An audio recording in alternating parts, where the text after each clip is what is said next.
Good morning student. आशा करता हूँ आप सभी लोग बहुत ही अच्छे होंगे और स्वस्थ होंगे। आज की इस ऑनलाइन क्लास में हम लोग देखने वाले हैं lesson 13, only God can make a tree. इसका पार्ट 1 हम लोगों ने देख लिया था, जिसमें इसके पोएम को काफ़ी अच्छे से हमने डिस्कस किया था और आपको टास्क जो दिया था आशा करता हूँ कि आप लोग कंप्लीट कर चुके होंगे। राइट, तो यहाँ पे देखिए, मैंने रीडिंग कॉम्प्रिहेंशन को आज हम लोग डिस्कस करने वाले हैं काफ़ी अच्छे से। तो चलिए डिस्कस करते हैं हम लोग रीडिंग कॉम्प्रिहेंशन को। तो यहाँ पे सबसे पहले लिखा हुआ है put the tick mark to the correct alternative. तो सबसे पहले करेक्ट जो चारों में से होगा उसी में से हमें टिक करना है। तो who is I in the poem. तो आई कौन है इस पोएम में, आई कौन है? तो आई कौन है? पोएट है, जिसने कविता लिखा वो पोएट है ना, वही है आई। ठीक है, तो इसका क्या होगा? See the tree is like, ये जो जो ट्री है वो किसकी तरह है? एक माँ की तरह है ना।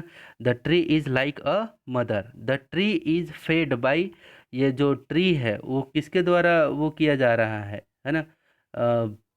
ट्री को खाना मतलब कैसे मिलता है? तो किससे? Mother earth. कैसे? Mother earth. ठीक है, अब आगे देखिए, the earth is in the poem is compare to, ये इस पोएम में जो अर्थ है, इस पोएम में जो पृथ्वी है उसको किससे कंपेयर किया गया है? अ लिटिल गर्ल से। किससे? अ लिटिल गर्ल से। ठीक है, अब चलिए यहाँ देखते हैं। The hair of the tree is its, जो उसके बाल हैं वो क्या हैं? उसके ब्रांचेज हैं, है ना। तो किस क्या लिखेंगे? ब्रांचेज। ठीक है, क्या हो जाएगा? ब्रांचेज हो जाएगा। ठीक, तो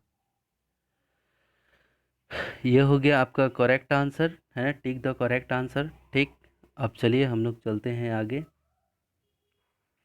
आंसर द फॉलोइंग क्वेश्चन का ये सभी का आपको पीडीएफ मिल चुका होगा। राइट, इन सभी क्वेश्चन का पीडीएफ मिल चुका होगा। राइट, तो अब वोकैबुलरी में हम लोग चलते हैं कि वोकैबुलरी, वोकैबुलरी में यानी कि शब्दकोश में हम लोग को क्या चीज़ करना है।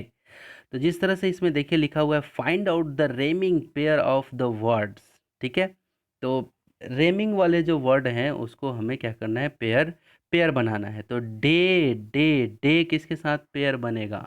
डे बनेगा प्रे के साथ, है ना। ध्यान से देखो, क्योंकि लास्ट का प्रोनाउंसिएशन वैसे ही डे किसके साथ? डे को, ये जो डे वाला, तो कैसे करना है आपको? ऐसे एक गुब्बारा ऐसे बनाना है, यहाँ पे लिखना है डे। ठीक है, और इसी में से एक और गुब्बारा बना के उसके साथ जो बनेगा राइमिंग में, तो यहाँ पे लिखना है प्रे, है ना। डे और प्रे एक साथ हो गए। ठीक है, क्योंकि आपको करना क्या है? पेयर बनाना है, जोड़ी बना देना है, जैसे जूते की जोड़ी होती है। तो डे और प्रे ये दोनों को एक धागे में बांधना है। ठीक है, आप अपनी कॉपी में जैसे मैं अभी अभी बांधा ना, दोनों को अलग अलग। ठीक है, ऐसे बना बना के। अब चलिए, डे का तो प्रे के साथ हो गया। हेयर, हेयर का आप देखो, हेयर का, हेयर, हेयर का, हेयर का वियर, है ना। हेयर का वेयर कर सकते हैं ना। तो देखो, हेयर और वेयर इसको एक धागे में रखना, ऐसे ऐसे करके, ऐसे बना करके। ठीक है, इस तरह से। ठीक है, और देखो, और सी, सी का, सी को ट्री से के साथ कर सकते हैं। सी ट्री, डबल ई, है ना। देखो, डबल ई, तो ये इसको और इसको एक एक धागे में बांध के रखना। ठीक है, अब चलो, अब कौन रह गया? अब ये रह गया रैन, तो लैन हो गया ख़त्म। ठीक है, ये हो गया।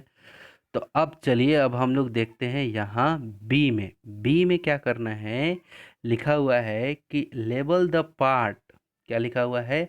Label the part, part of tree, select your words from the list given in the box. ठीक है, तो ये एक पेड़ का चित्र दिया हुआ है और हमें करना क्या है, मैं वो पूरा क्लियर कर देता हूँ कि हम लोग को करना क्या है। हम लोग को क्या करना है? तो देखो, फ्लावर, ये देखो फ्लावर है, तो आपको क्या करना है? फ्लावर यहाँ है तो ये यहाँ पे आपको फ्लावर लिखना है। और आपको याद रहे कि कॉपी में ये पेड़ बना भी होना चाहिए आपके, जब आप कॉपी भेजेंगे तो। ठीक है, और कलर यूज करोगे, जैसे लाल कलर यूज करोगे तो और भी अच्छा है ना। और ये ग्रीन पेन से पत्ते अच्छे से पूरा बना के फूल भी बना देना इस तरह से। ठीक है, तो एक एक जो वर्ड यहाँ पे लिखा हुआ है वो वर्ड को इसमें चिपकाना है। ठीक है, इसमें चिपकाना नहीं है, मतलब लिख देना है। जैसे ये फ्लावर दिख रहा है तो यहाँ पे क्या लिखना है, ये फ्लावर यहाँ लिख देना है। ठीक है, अब जैसे रूट, रूट कहाँ है, ये नीचे में होगा रूट। ठीक है, देखो मैं बता दे रहा हूँ, रूट कहाँ है, तो ये देखो दिया है, तो यहाँ पे ROOT। ये जो बॉक्स है ये छोटा है, लेकिन आपको बड़ा सा बॉक्स बनाना है। हालांकि अगर मैं बड़ा करना चाहूँ तो देखो बहुत ही बड़ा बन जाएगा बॉक्स, है ना। लेकिन आपको अपने कॉपी में ऐसा बॉक्स बना, पहले वर्ड लिख लेना, उसके बाद बॉक्स को ऐसे घेर देना। ठीक है, अब क्या, ब्रांच आपको पता होगा कि ब्रांच क्या होता है ना। तो ब्रांच कौन है, ये सब जो है ये सब क्या है, ब्रांच है। ये जो ऐसे निकला हुआ है इसमें ब्रांच लिख देना। ठीक है, ये क्या है, ये फ्रूट है, तो ये रहा फ्रूट। ठीक है, और क्या है, BARK, है ना।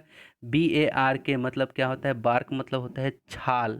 तो ये यहाँ से जो निकलेगा, ये देखो, ये देखो, ये तो निकला है। ठीक है, बार्क मतलब क्या होता है, छाल। तो छाल का अलग से मैं सबको पहले हटा देता हूँ। ठीक है, तो देखो छाल का ये जो लाइन है ये कुछ ज़्यादा ही ऐसे खिंच गया है। ठीक है, ये यहाँ से इंडिकेट कर रहा था, यहाँ से। ठीक है, सॉरी,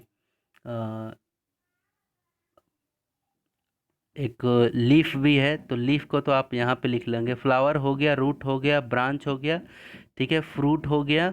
ठीक है, अब क्या, ट्रंक रह गया और बार्क रह गया। ठीक है, तो ये क्या हो गया था, फ्लावर हो गया था, ये रूट हो गया था।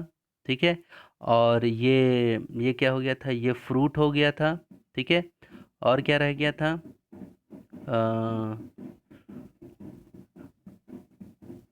हुँ।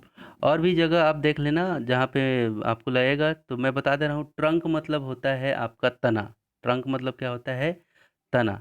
ठीक है, तो आप अपने बुक में देख लेना, क्या पता यही ट्रंक हो, तो यहाँ पे TRUNK लिख लेना, ट्रंक। ठीक है, अब एक होता है, अब ये बार्क जो लिखा हुआ है, BARK, बार्क।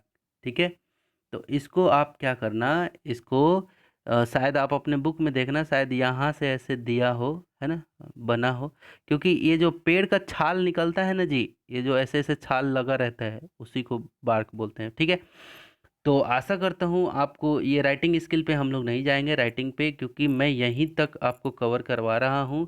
राइट, तो आशा करता हूँ आपको ये जितना भी reading skill, sorry, reading comprehension हमने देखा काफ़ी अच्छे से क्लियर हो गया होगा।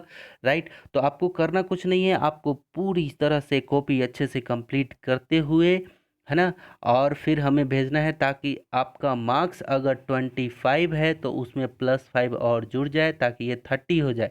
अगर मान लो कि आप 25 मार्क्स पे हो, है ना, आप 25 मार्क्स पे हो और आप कॉपी भेज ही नहीं रहे हो, तो यहाँ पे मैं क्या चढ़ा दूंगा, जीरो। इस लेसन के लिए जीरो चढ़ा करके, और यहाँ पे वही का वही रह जाएगा आपका। समझ पा रहे हैं आप। तो ये चीज़ें आपको ध्यान देनी है। ठीक है, तो कॉपी कंप्लीट करके आपको भेजना है। ठीक है, तो मिलते हैं अगले नेक्स्ट वीडियो में एक नई एनर्जी और एक नए लेसन के साथ में, जिसमें हम लोग पढ़ेंगे क्या, द एंजल ऑफ पीस। ठीक है, तो तब तक के लिए आप अपना ध्यान रखें। Take care, bye bye.